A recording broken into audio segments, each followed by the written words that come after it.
Hi guys, नमस्ते, welcome to my channel. अगर आप ऑलरेडी मेरे सब्सक्राइबर हैं तो थैंक यू सो मच, और अगर आपने मेरा चैनल सब्सक्राइब नहीं किया है तो प्लीज़ सब्सक्राइब माय चैनल। आप सब कैसे हैं? आई होप सब घर में हैं और सेफ़ हैं। मुझे कमेंट सेक्शन में लिख के ज़रूर बताइएगा कि आप सब कैसे हैं। आपको मेरे पहले की वीडियोस कैसी लगी और आगे आप मेरे साथ क्या क्या वीडियोस देखना चाहते हैं वो आप ज़रूर मुझे कमेंट सेक्शन में बताइएगा। गाइस, आज मैं आपके साथ एक कविता शेयर करने वाली हूँ जो मैंने खुद लिखी है, और उसका टाइटल है माँ। मैं सारी माँओं को ये कविता डेडिकेट करने वाली हूँ बिकॉज़ माँओं की लाइफ जो है वो बहुत स्ट्रेसफुल होती है और बहुत अप्स एंड डाउन्स के थ्रू जाती है। और हमको एक मिनट अपने बच्चों को हो कि अपने फैमिली मेम्बर्स को हो, एक मिनट के लिए भी अपना दर्द या अपने वरीज़ हमको नहीं दिखाती हैं।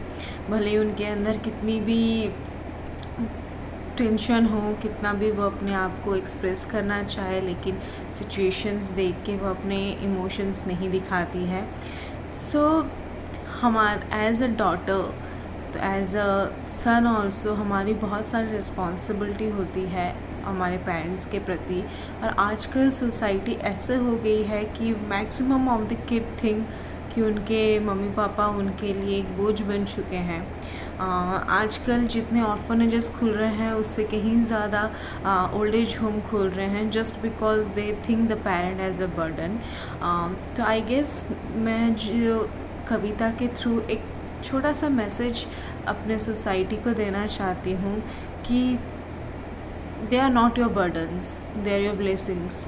सो आगे आपकी रिस्पॉन्सिबिलिटी है, कल आप भी माँ बाप बनेंगे, तो आप क्या चाहते हैं कि आपके बच्चे आपको ब्लेसिंग समझे कि बर्डन समझे? Because our world is round. जो टाइम कभी उन्होंने फेस किया है, जो कभी हम उनके साथ ट्रीट करते हैं, वैसे same we will be also facing. I still remember कि हम अगर अपने मम्मी पापा से कभी झगड़ते हैं कि कुछ अनबन होती है तो they always say us a thing कि जब तुम माँ बनोगी या जब तुम बाप बनोगे तब तुमको ये चीज़ पता चलेगी। एंड शायद ये चीज़ हम बाद में फेस भी करें। आजकल की सोसाइटी जैसे हो गए हैं, people try to be modernize, वो अपने आप को मॉडर्नाइज रखना चाहते हैं, तो they disrespect their parents. But basically मैंने जो अपने माँ बाप से सीखा है, I have seen my mother father, मेरे बड़े पापा बड़ी मम्मी सब कोई, कि they how they take care of their parents and how they respect their parents. चाहे हम 1 साल के हो, 1 सेकेंड के हो, कि चाहे हम अपने डेथ बेड में क्यों ना हो, the first thing that comes to any one of our mouth is माँ। बिकॉज़ जब भी हमको तकलीफ़ होती है हमको सिर्फ एक ही इंसान की याद आती है, वो हमारी माँ होती है। तो bit it be a emotional one, but मैं अपना ओपिनियन, अपनी क्रिएटिविटी, अपना के थ्रू अगर मैं अपने सोसाइटी को कुछ अवेयर कर सकती हूँ, कुछ मैसेज दे सकती हूँ, तो I am glad I can do that. और रिसेंटली मेरी सिस्टर भी मम्मा बनी है। सो टाइम चेंजेस, एक टाइम था हम लोग खेलते थे, बड़े होते थे, मतलब झगड़ते थे। अभी she is also become a mother of 8 month old baby. So I guess उसको भी ये पसंद आए। आई saw her struggling as a mom in this quarantine period basically. So she is also, she once said कि नहीं, I don't think I'll have a baby, but now her baby is her life. So माँ का life क्या होता है वो मैंने उससे ही देखा, और मैं वो चीज़ इंस्पायर्ड होके I thought of writing something for माँ।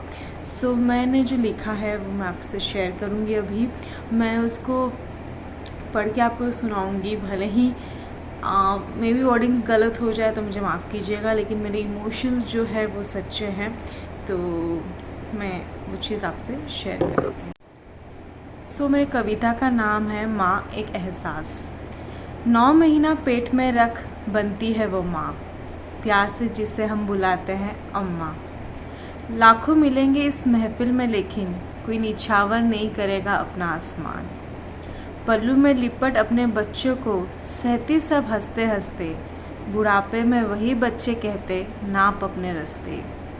कभी एक देवी तो कभी एक छाया समान तोला जाती है, अगर माँ ना बन पाए तो बांझ तक कहलाई जाती है। अपने गमों को छुपाकर सबकी सेवा करती है, अरे जालिमों आँख उठाकर तो देखो, वो भी एक बच्चे के लिए तरसती है। माँ की अज़मत से अच्छा जाम क्या होगा, माँ की खिदमत से अच्छा काम क्या होगा। खुदा ने रख दी हो जिसके कदम में जन्नत, सोचो उसके सर का मुकाम क्या होगा। कोई हंसाएगा, कोई रुलाएगा, कोई सुनाएगा, कोई मनाएगा। कुछ खाया, दिन कैसा था, ध्यान रखना अपना, बस एक माँ को ही याद आएगा। दुनिया में बहुत लोग हैं जिनके सर पे माँ का हाथ नहीं, और बहुत ऐसे भी है जो बच्चे कहलाने के लायक नहीं। 9 महीने 100 परेशानियाँ सहकर तुम्हें वो पालती, बुढ़ापे में उनकी साथ की लाठी बनने लगे तुम्हें एक गलती। माँ बाप का हाथ सर में होना कोई दौलत से कम नहीं, उनकी सेवा करना सारे पाप धुलने से परे नहीं। उनके साथ दुर्व्यवहार करना तो तुम्हारी मौत से दूर नहीं। याद रखना कल बुढ़ापा तेरा भी आएगा, तेरा बच्चे भी तुझे वही दिन दिखाएगा। संभाल ले खुद को और खुद की गलतियाँ, ताकि कल को तू भी मुस्कुराएगा। आई होप आपको ये कविता अच्छी लगे।